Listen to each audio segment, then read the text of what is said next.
I turned 70 last fall, and the older I get, the more I realize that comfort has very little to do with how much money we spend. I used to think that working hard and earning more would naturally bring a more comfortable life, but over the years, I've learned something much deeper. Real comfort comes from how we live each day, not from what we buy. Today, I want to share some simple lessons I've learned, ways to spend less without giving up the things that make life feel full. I'm not here to lecture. I'm here to tell you what life has taught me. From one person who's been through it to another who's still walking the path. 1. Home, a comfortable nest, not an expensive cage. When I bought this house over 40 years ago, I had nothing but hope and a second-hand toolbox. It wasn't much. A small 2-bedroom place with creaky floors and a stubborn old furnace. But to me, it was the promise of stability. Over the years, I raised my kids here, shared countless meals, patched holes in the roof, and watched seasons change from the same front porch. This house became more than shelter. It became my anchor. But as I got older, I started to notice something. The house that once brought comfort was slowly becoming expensive to keep up. The heating bills in winter, the air conditioning in summer, the water, the electricity, it all started to pile up. I remember one particular winter, around 1987, when a cold snap hit Ohio harder than anyone expected. That January, my heating bill nearly doubled. I sat at the kitchen table staring at it, wondering how I was going to manage. I was still working back then. But we weren't exactly swimming in extra money. So I did what I knew how to do. I looked around and figured out what I could fix. That winter, I learned a lot. I didn't have money to replace the furnace, but I could buy weather stripping. I sealed the doors and windows myself. I found heavy curtains at a garage sale and hung them to keep the cold air out. I rolled up old towels and put them against the bottoms of doors. My kids helped.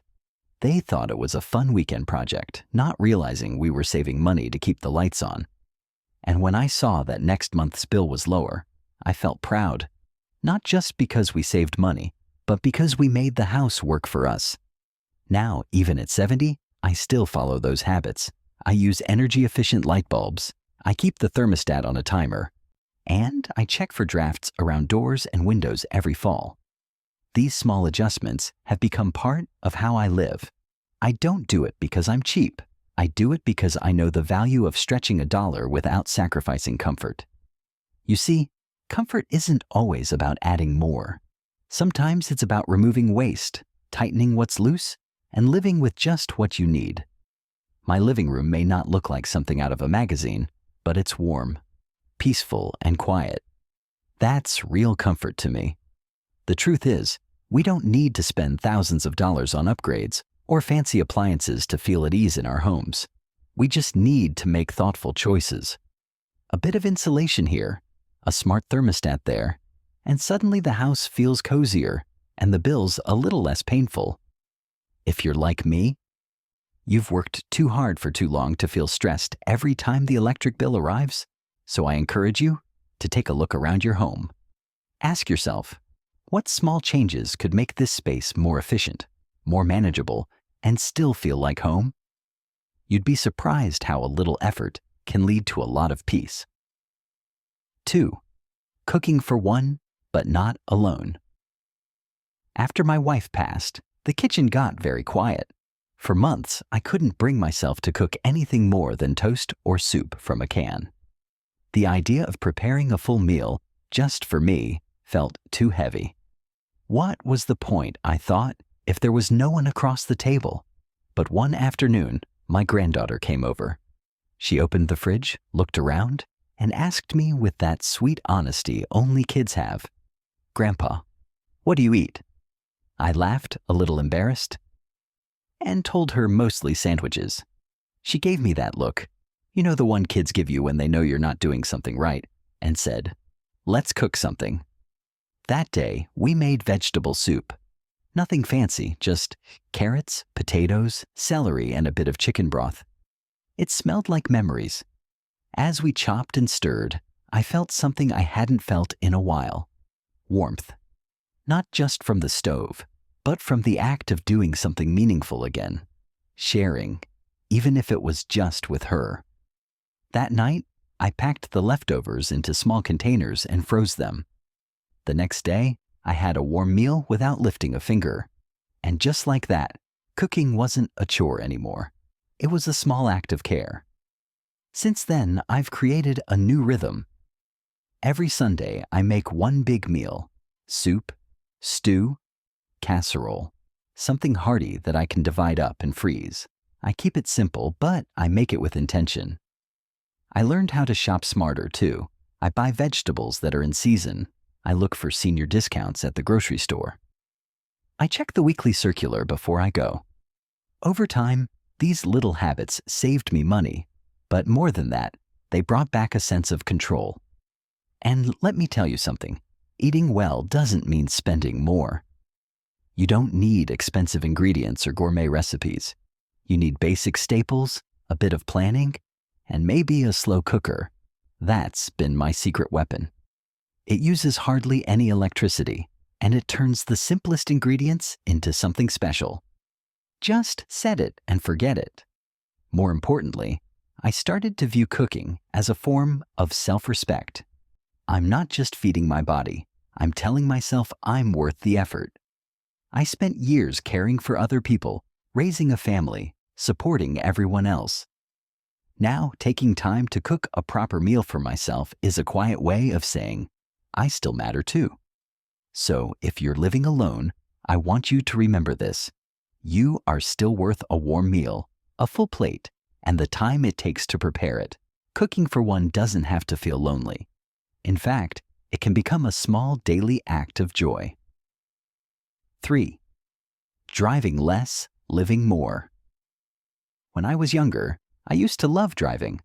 There was something about having the windows down, the music playing, and the open road ahead.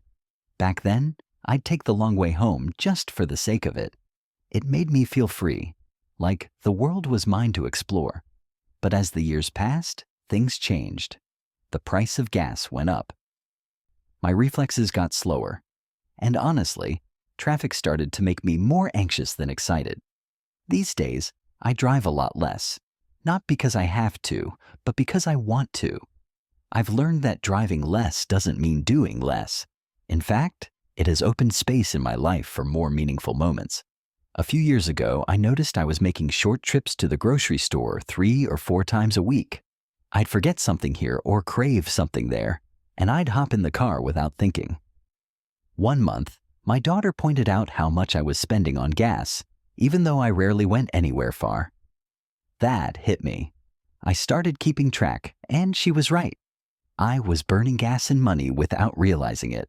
So I made a small change. Every Sunday evening, I sit down and plan out my week. What meals I'll cook, what errands I need to run, who I might visit. Then I try to group everything into 2 trips during the week. Monday is for groceries and pharmacy, and Friday is for anything else. It might sound simple, but it cut my driving in half and my gas bill along with it. Sometimes, my daughter or grandson picks me up if they're going that way. I used to feel guilty asking, but now I see it as a chance to spend time together. We chat in the car, grab a coffee, or just catch up on life. Those little rides became more than transportation. They became moments of connection. Walking also became part of my new routine. I don't go far, just around the block in the morning. I say hello to neighbors, watch the trees change with the seasons, and let my mind wander. It's peaceful. It clears the noise from my head, and it's completely free. That's a kind of richness you can't buy. I've also learned to use local senior services for rides. In my town, there's a program that offers discounted transportation for doctor appointments and shopping. At first, I was hesitant. I didn't want to feel like I was depending on anyone, but once I tried it, I saw how helpful it could be. The drivers were kind, and I didn't have to worry about parking or traffic. Here's what I want to say. Slowing down isn't the same as stopping. Just because I drive less doesn't mean my life has shrunk. If anything, it feels fuller. I spend more time in meaningful places doing meaningful things. And I don't feel rushed. So if driving has become stressful, expensive, or just not worth it some days, give yourself permission to do less. Plan smarter. Ask for help when you need it. Take a walk instead of a ride. Because sometimes, the less you move around, the more you actually see. 4. Buying less, but buying smarter. I used to think a good deal meant paying the lowest price. I'd go straight for the sale tag, grab the cheapest option, and feel like I outsmarted the system. But over time, I realized that cheap doesn't always mean smart, and it almost never means lasting. I'll tell you about the pair of shoes that changed my thinking. I bought a pair of bargain sneakers. Looked good enough, price was low. But after 2 months, the sole split open. I had to buy another pair, then another. After the third one gave out, my son finally said, "Dad, maybe it's time to invest in something better." So I did. I spent about $30 more than usual and bought a pair that was built to last. That was 4 years ago. I'm still wearing them. That taught me something. Sometimes buying cheap is expensive in the long run. Now, before I buy anything, especially something I'll use often, I ask myself 3 questions. 1. Do I really need it? 2. Will it last? And 3. Does it actually improve my life? If the answer isn't clear, I wait. Most of the time, I realize I didn't really need it after all. I've also learned to use tools that help me shop smarter. My granddaughter introduced me to a couple of websites and apps, things like Honey, which automatically finds coupons when you shop online, or Rakuten, which gives you a little money back on purchases. It might only be a few dollars here and there, but over time, it adds up. Plus, it makes me feel like I'm beating the system a little bit. I check for discounts, especially the ones for older adults.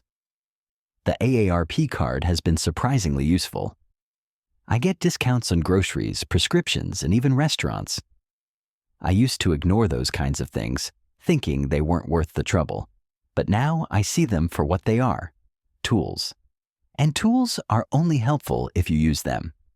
Another habit I picked up is waiting 24 hours before making any non-essential purchase. If I see something I want online or in a store, I don't buy it right away. I go home, think it over, and see if I still want it the next day. Most of the time, the urge passes. But if I still want it, and it fits my needs, then I go back for it. That pause has saved me hundreds of dollars over the years. You know, there's a kind of pride that comes with buying thoughtfully. I may not buy as much as I used to, but the things I own now have purpose. They're chosen. They serve me. I'm not filling space anymore. I'm creating space for what matters. So if you're trying to spend less without losing comfort, remember this. You don't have to buy more to feel good. You just have to buy better. Take your time, ask the right questions, and don't be afraid to invest in quality when it counts.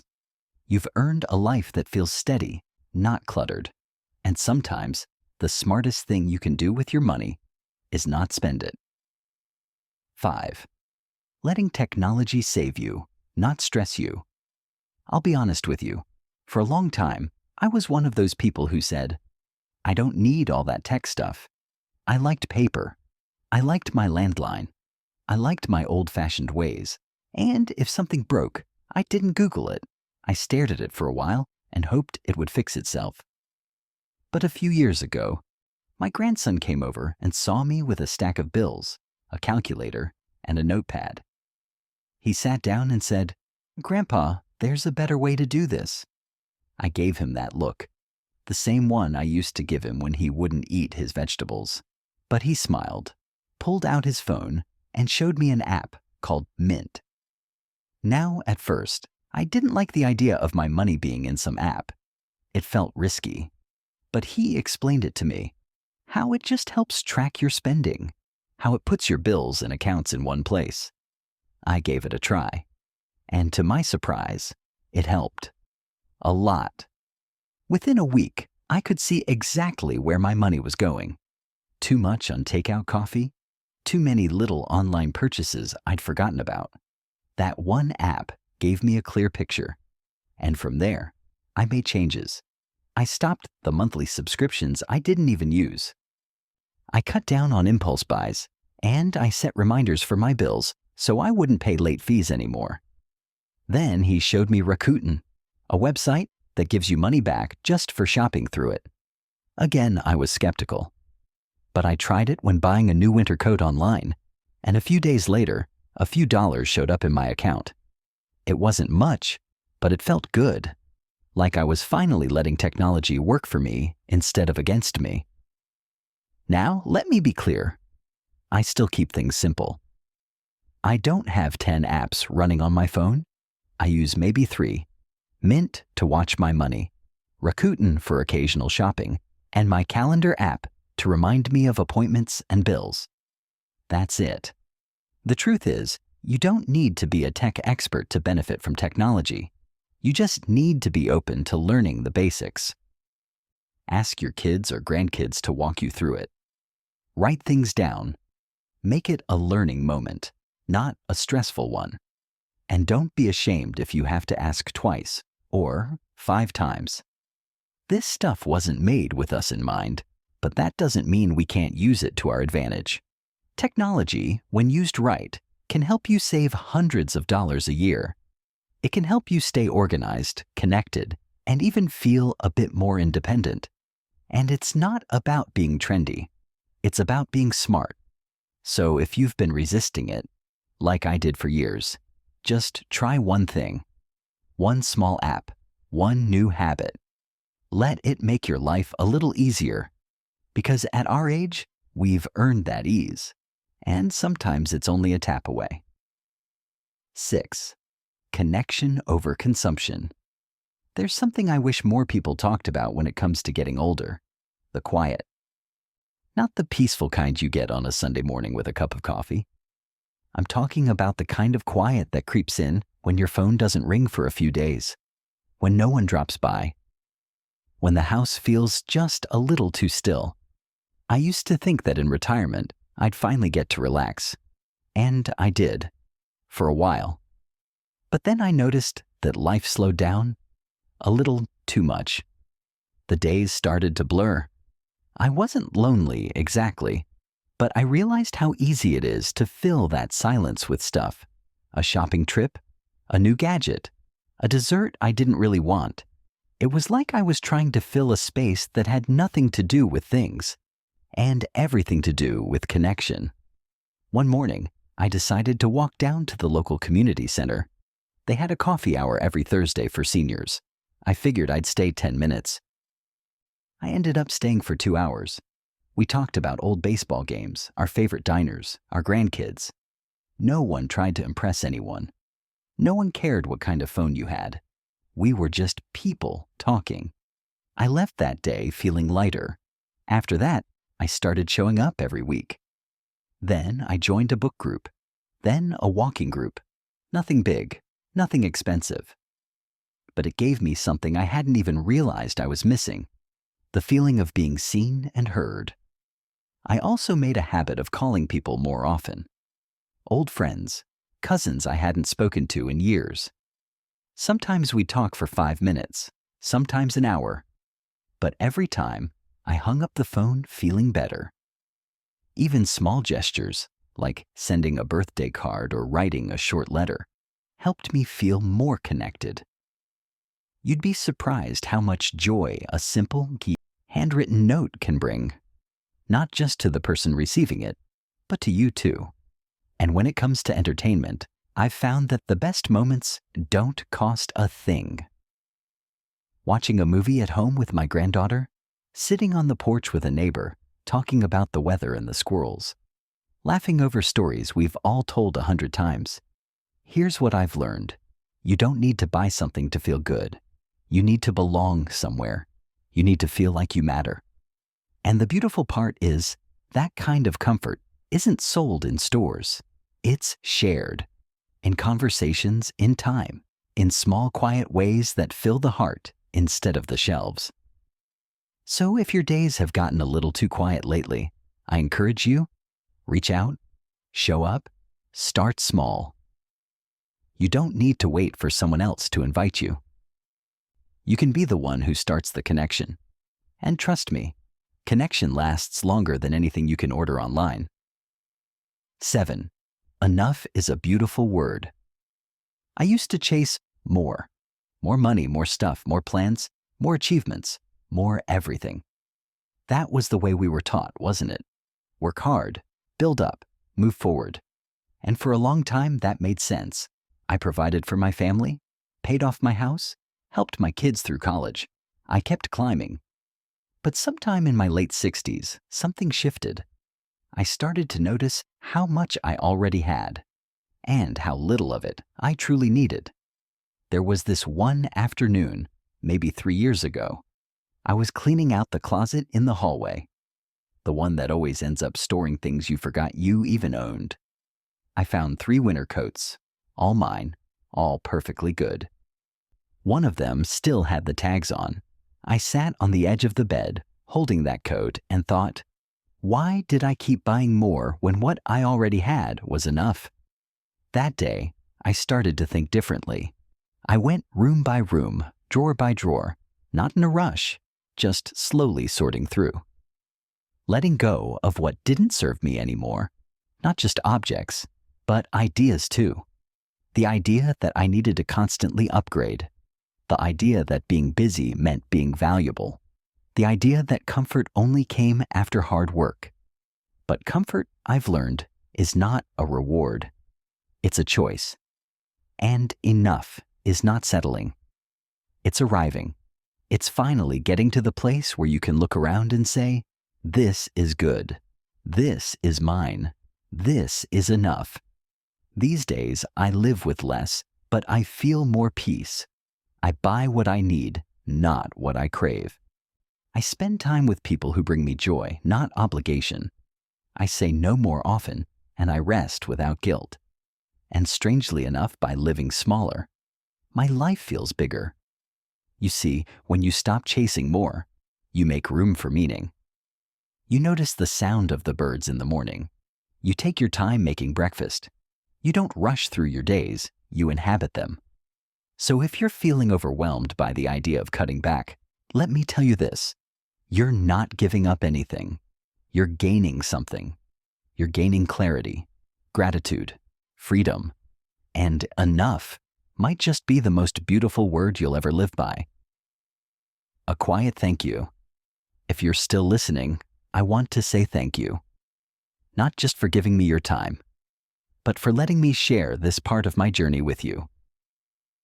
I didn't share these stories because I think I have all the answers. I shared them because they're real, because I lived them, because maybe, just maybe, something in my story sounds like something in yours. We live in a world that tells us to keep running, keep spending, keep upgrading. But at 70 years old, I've learned that life is not a race.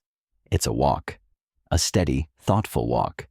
And the older I get, the more I appreciate every quiet step. So wherever you are in your own story, whether you're downsizing, adjusting, grieving, healing, or just trying to figure things out, I hope you remember this. You don't have to give up comfort to live simply. You don't have to spend more to feel rich. You just have to pay attention to what truly matters. Take care of yourself. You've earned that right. And if today's message meant something to you, I hope you'll come back next time. I'll be here. Same porch, same coffee, same old stories, with maybe a few new ones too. Until then, be well.